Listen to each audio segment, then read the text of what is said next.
Saudações a todos, nossos votos de muita paz, sejam todos muito bem-vindos a mais um sábado em que estudamos as parábolas de Jesus. E para compreendermos as parábolas de Jesus, vamos buscar também contextos em que ele não se expressava através de parábolas, mas que levam ali, encaminham para que em determinado momento ele explane as suas parábolas, né? Nós sabemos que ele usava as parábolas, uma das razões seria quando as coisas não teriam como ficar ali tão explícitas, porque não alcançariam o entendimento daquelas situações que ele expunha. Então era preciso que ele montasse daquela forma pedagógica, né? Para que aquilo se propagasse e ficasse ali para todos que o buscassem seguir na eternidade, né? Durante todos os tempos. Mas muitos foram os momentos em que ele se expressava numa linguagem natural, né? É claro que sempre trazendo aquelas colocações que era preciso ter olhos de ver e ouvidos de ouvir para compreender o alcance dos seus ensinamentos. E hoje nós vamos ver então do livro Na Escola do Mestre, que Pedro Camargo Vinícius vai nos trazer a reabilitação de um culpado. Então vamos lá. Depois de termos falado sobre a justiça, nós vimos aí há pouco tempo, um texto muito brilhante que nos explanou muito bem sobre a justiça, né? Então, depois de termos falado sobre a justiça, pratiquemos um ato que a objetive. Tenhamos a precisa coragem de, arrostando preconceitos, propugnar pela reabilitação de um culpado, cujo delito de há muito foi devidamente reparado mediante a consumação da justiça imanente, que reponta dos mesmos erros e delitos como processo expurgador conducente à regeneração. Queremos nos referir, coram populo, a Judas Iscariotes, um dos 12 apóstolos do Senhor. Bem sabemos que este nome tem sido execrado, atravessando os séculos coberto de opróbrio e de ignomínia. Mas é precisamente por isso que, em nome da justiça, e particularmente em nome do Cordeiro de Deus, que tira o pecado do mundo, ousamos empreender essa tarefa, para o desempenho da qual imploramos o auxílio da luz que vem de cima. O que ele está colocando aqui é o que nós sabemos e vivemos, né? Quanto que aprendemos na infância, né? Sempre ali aquela recordação de Judas o traidor, né? E na verdade não acompanhamos a evolução dos tempos, nem imaginávamos que Judas, né, tão arrependido, disparou na sua escalada evolutiva e, como Joana d'Arc, conseguiu quitar todos os débitos que tinha perante a terra que o havia acolhido, perante a Deus e perante a si mesmo. Então foi uma encarnação gloriosa em que ele finda os resgates, né, do erro cometido. E estamos nós aqui, né, cegos, surdos, nos lembrando ali da traição de Judas, sem alcançarmos verdadeiramente o processo como se deu. Mas vamos lá. Encaremos o crime de Judas com a devida calma, desapaixonadamente. Raciocinemos e argumentemos com o critério que a gravidade do caso requer. Comecemos levantando esta preliminar. Como foi Judas ter ao apostolado? Por solicitação própria? Não. Foi chamado conforme peremptória declaração de Jesus dirigida aos 12. Eu vos escolhi a vós, no entanto, um de vós é demônio. Então é bom que entendamos, porque causa muitos questionamentos a palavra demônio, usada ali ao tempo de Jesus pelo povo, né? Por ele, né? Pelo seu povo, por ele, pelo povo no qual ele reencarna. Reencarna não, encarna, porque Jesus não reencarnou. Ele veio uma única vez aqui na Terra. Então, mas essa palavra demônio, ela causa estranheza, porque nós não conhecemos o sentido real da palavra em hebraico no momento em que ela foi usada, né? Mas nós temos os estudiosos que se debruçam sobre esses estudos, conhecedores da língua hebraica, e nos trazem a conotação real. Demônio era usado como adversário, inimigo, opositor. Então, façamos a leitura adequada. Eu vos escolhi a vós, no entanto, um de vós é inimigo, um de vós é opositor. Daqui ressalta outro ponto importante. Jesus sabia que Judas ia cometer um ato delituoso, ao qual se referiu por ocasião da última Páscoa, dizendo: em verdade vos digo que um de vós me há de trair. E eles, entristecendo-se muito, começaram cada um a perguntar-lhe: serei eu, Senhor? E Jesus, retrucando, acrescentou: o que mete a mão no prato comigo, esse me trairá. Judas, então, disse: porventura sou eu, Rabi? O Senhor retorquiu: tu o disseste. Em verdade, o Filho do Homem vai, como acerca dele está escrito, mas ai daquele por quem o Filho do Homem é traído. Bom seria esse indivíduo se não houvera nascido. De posse desses dados, extraídos dos evangelhos, portanto, dignos de fé, passemos à ordem dos argumentos. Jesus veio à Terra no desempenho de missão redentora. Para consumá-la, se fazia mister tornar-se conhecido dos homens, através de exemplos vivos que testemunhassem o seu acrisolado amor pelos míseros pecadores, mostrando-lhes a estrada da salvação e conduzindo por ela como guia toda a humanidade. Eu sou o caminho, a verdade e a vida. Ninguém vai ao Pai senão por mim.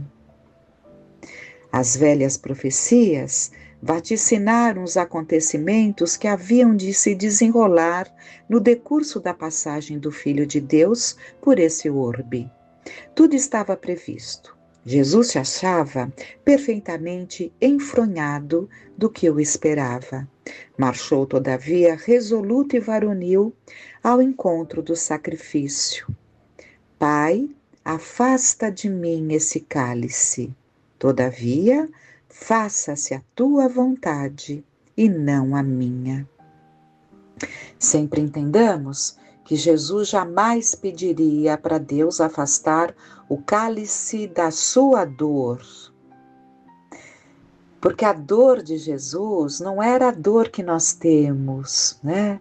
Nós sofremos por nós mesmos, nós sofremos nossas angústias, nossos medos, nossas decepções, nossas inseguranças, nossa revolta. Jesus não sofria por ele, espírito crístico, sofria por nós. O cálice representa todas as misérias da humanidade, né? Tudo aquilo que nós humanos ainda precisaríamos passar sob a tutela do nosso mestre e ele nos acompanhando, né? Mas assim se deu, assim se dá e assim será, né? Até a remissão dos tempos em que Jesus conseguirá todas as ovelhas serem redimidas, porque nenhuma ficará fora do seu redil. Mas vamos continuar. Iniciando a ingente tarefa, Jesus começa reunindo os que deveriam colaborar com ele na obra da libertação humana. Chega-se a uns pescadores e, sem mais preâmbulos, vai dizendo assim: acompanhem-me, pois, doravante, sereis pescadores de almas. E tais indivíduos, como que premidos por mola invisível, deixam seus barcos, redes e demais petrechos do ofício e seguem o Senhor. Da mesma forma, com relação a Mateus, portageiro da alfândega, que abandonando o emprego, se põe. Então, Mateus, ele era culto, né? Ele era, como diríamos, estudado, né? Ele era portageiro da alfândega, que, abandonando o emprego, se põe ao lado dos demais escolhidos. Deste fato, concluímos que aquelas pessoas tinham vindo a este mundo já comissionadas, já designadas a desempenhar certas incumbências junto ao Redentor da humanidade. Sem dúvida, foram preparados para isso. Por isso que, a um estalar de dedos do Cristo, chamando-os, se levantavam e seguiam, porque já estavam aguardando por este momento. Do contrário, é inexplicável a facilidade com que todos anuíram ao chamado que lhes foi dirigido por um homem desconhecido, com quem jamais haviam tido qualquer entendimento e que viram pela primeira vez.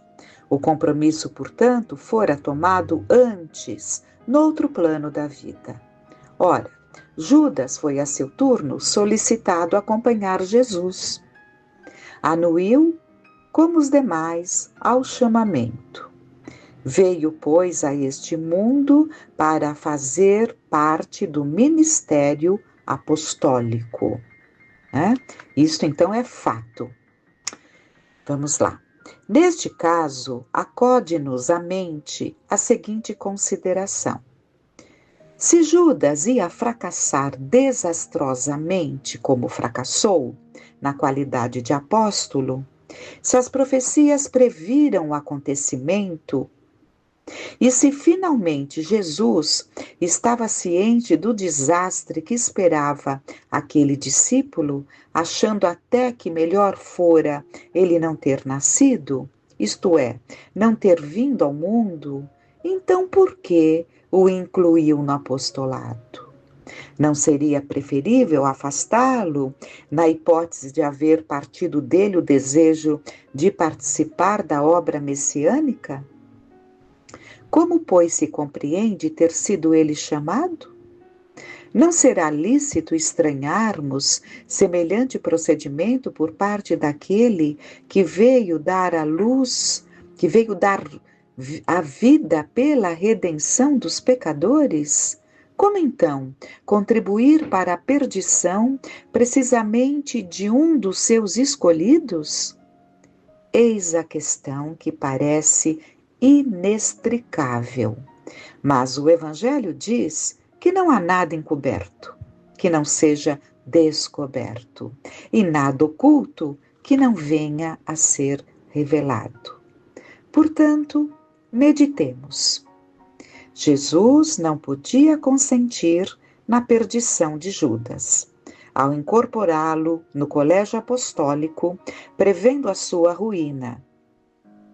Então, Jesus não podia consentir na predição de Judas ao incorporá-lo no colégio apostólico, prevendo a sua ruína. Atribuir-se ao Senhor semelhante cometimento seria rematada heresia.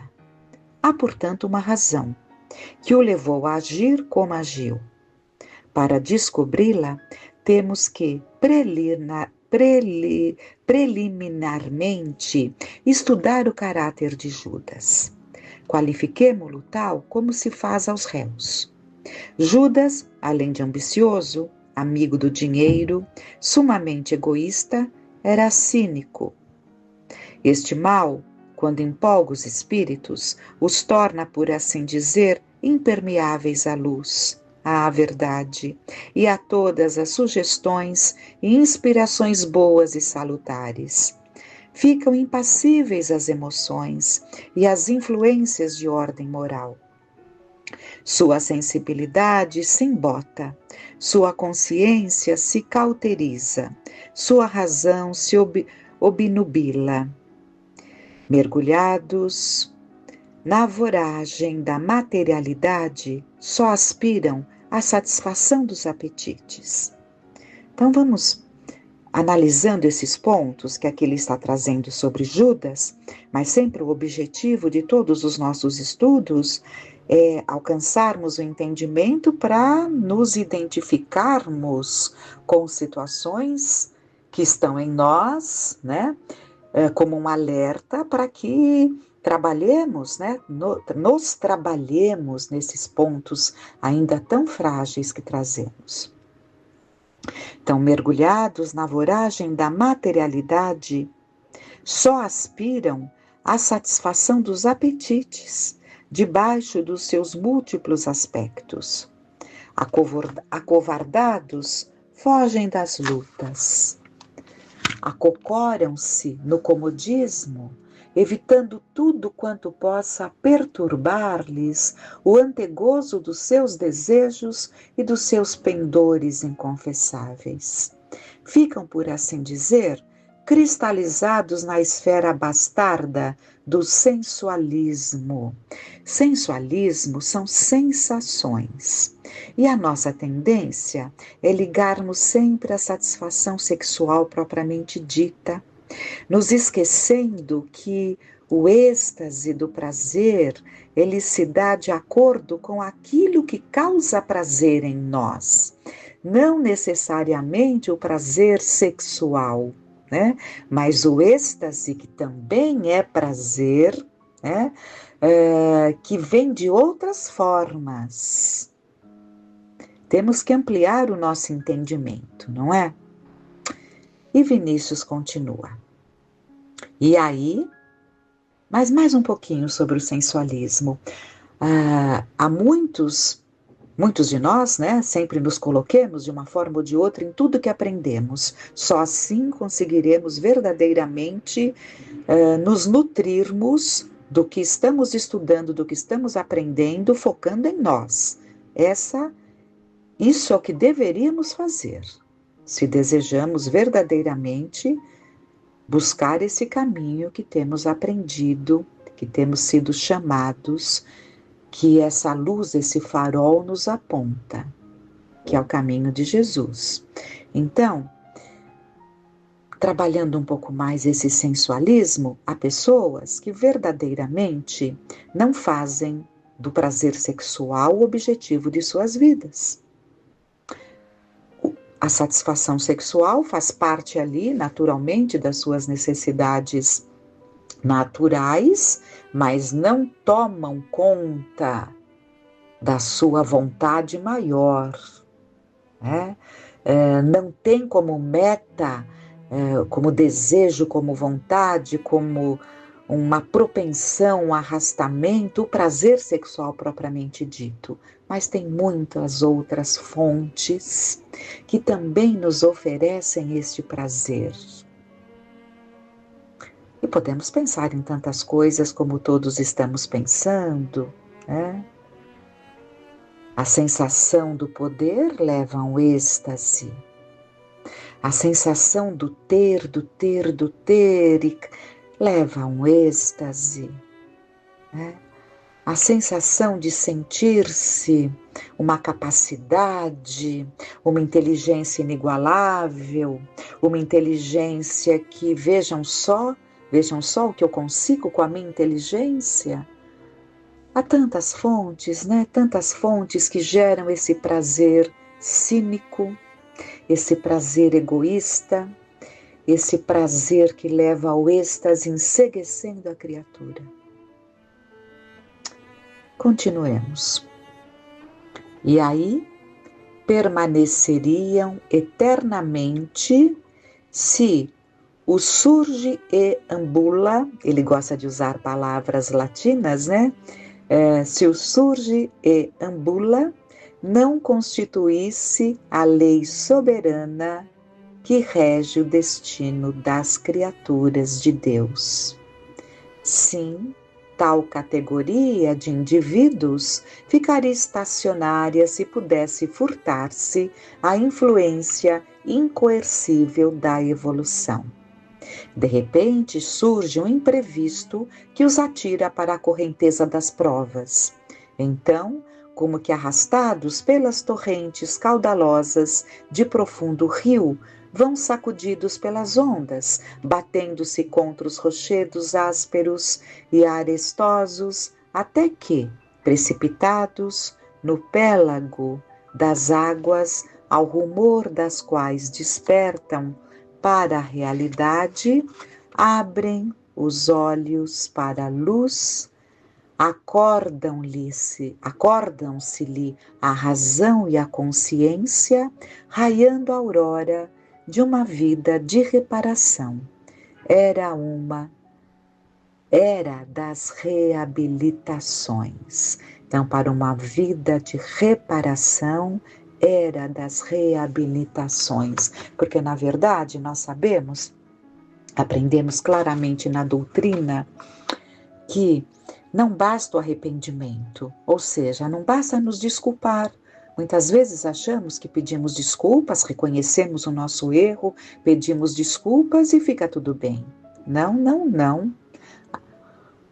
O arrependimento, ou seja, a consciência do erro, é o primeiro passo. Mas não podemos parar aí. Porque se pararmos aí, vamos caminhar para o remorso destrutivo, porque mais dia, menos dia, aquilo vai tomar conta da nossa casa mental e nos deixaremos destruir pela dor do remorso. E o remorso nada mais é do que o erro que não foi reparado. Então, é importante o arrependimento como primeiro passo. Um segundo passo, o desejo da reparação. E o terceiro passo, a reparação propriamente dita, né? Então, é isso que Vinícius está colocando. Era das reabilitações. Quando começam as reabilitações? E se pensarmos em Judas, né?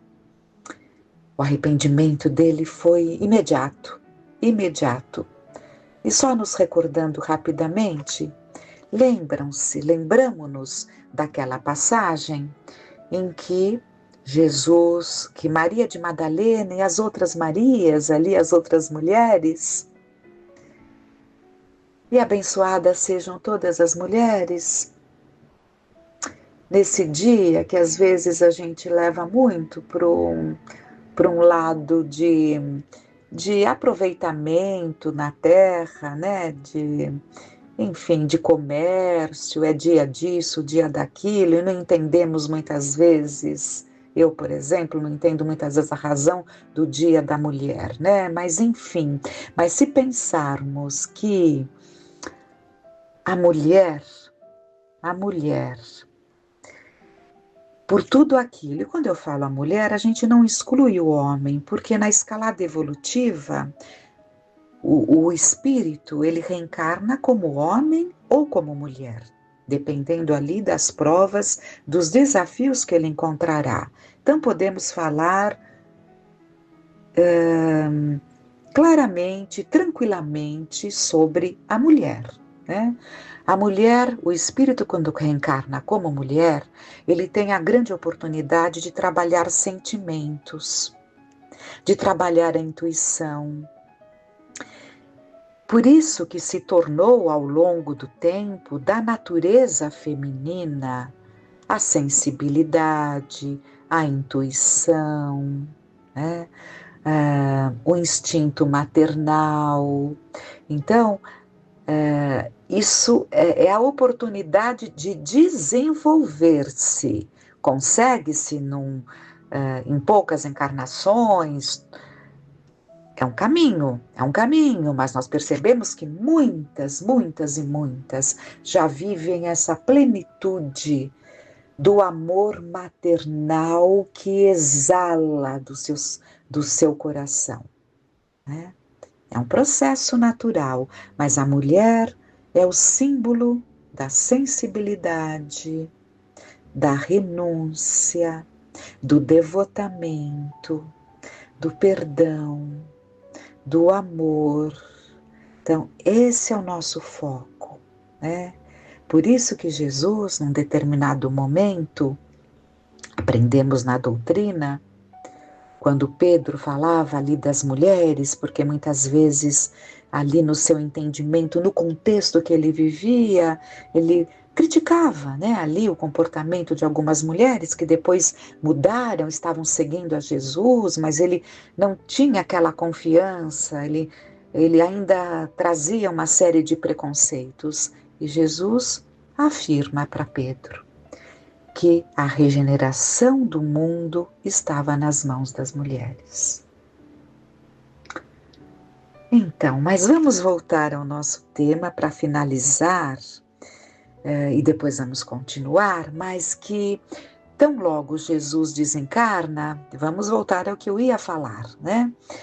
Madalena, então, vai ao Campo Santo, que é o cemitério, e ela não vê o corpo de Jesus, porque ela foi lá com os bálsamos, que era um hábito judaico, né? Jogar os aromas, os bálsamos, aquele perfume no corpo, né? Porque tudo isso fazia parte do ritual. Para eles era importante, havia uma razão em tudo aquilo. Então lá vai ela. E Jesus não estava lá naquele domingo. Naquela manhã de domingo ele não estava lá e ela sai. E era evidentemente que aquele local que ele estava, que era o túmulo onde ele foi colocado, ela sai ali pro cemitério e ela vê um homem que ela julga que fosse um jardineiro. Aí quando ela se aproxima, ela vê que era o Rabboni. Então ela fala, mestre, mestre. E ele fala, e já ia para tocá-lo, né? Porque ela tinha essa intimidade de se aproximar dele com muito carinho. E ele diz, Maria, não me toques, porque ainda não fui para meu pai. Ele tinha acabado de sair das regiões trevosas, porque ele tinha estado com Judas Iscariotes. É narrado que a primeira atitude que ele toma quando expira na cruz é estar junto a Jesus. Grande lição para nós. Por ora, fiquemos com essas reflexões, que meditemos muito, que todos nós, homens, mulheres, entendamos que tudo está ao nosso alcance. Quantos pais, na organização biológica masculina, trazem um coração abundante de amor pelos seus filhos? Quantos pais, homens, têm no seu radar os seus rebentos, os seus filhos, porque junto daquela ele teve a oportunidade de ser pai. Meditemos muito nas nossas tantas possibilidades, nas nossas tantas oportunidades de crescimento, que os objetivos da nossa encarnação se façam muito fortes, muito visíveis, muito palpáveis para nós. Situações nos magoam, situações difíceis nos chegam, desentendimentos familiares, alguém que não nos entende, alguém que nos machuca. Lembremos sempre que Jesus fala àquele que estava tão machucado: que te importa a ti? Segue-me tu. Sigamo-lo, simplesmente sigamo-lo. Nos esforcemos para isso e tudo mais se tornará pequeno. Que fiquemos em paz.